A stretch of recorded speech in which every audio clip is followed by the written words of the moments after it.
ఆత్మబంధువులారా, సనాతన ధర్మం ప్రతిపాదించిన పరమ సత్యాల లోతుల్లోకి మిమ్మల్ని ఆహ్వానిస్తున్నాము.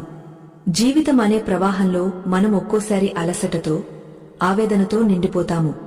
మన చుట్టూ ఉన్న పరిస్థితులు మనల్ని ముక్కలు చేస్తున్నాయని, మన అస్తిత్వాన్నే దెబ్బతీస్తున్నాయని మనం భయపడుతుంటాము. కాని జగద్గురువు శ్రీకృష్ణ పరమాత్మ బోధించిన గీతాసారాన్ని ఒక్కసారి ఆకళింపు చేసుకుంటే మనకు ఎదురయ్యే ప్రతి అవమానం, ప్రతి ఓటమి వెనుక ఒక అద్భుతమైన నిర్మాణ క్రమం దాగ ఉందని అర్థమవుతుంది.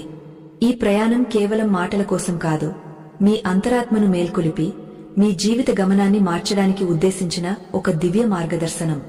ముందుగా ఒక చిన్న హెచ్చరిక. ఈ విజ్ఞానమనేది అత్యంత విలువైనది మరియు లోతైనది. కేవలం పైపైన వింటూ కాలక్షేపం చేయాలనుకునే వారు లేదా సహనం లేనివారు ఈ ప్రయాణాన్ని ఇప్పుడే ఆపివేయవచ్చు. ఎందుకంటే మార్పు అనేది నిశ్శబ్దంగా, ఏకాగ్రతతో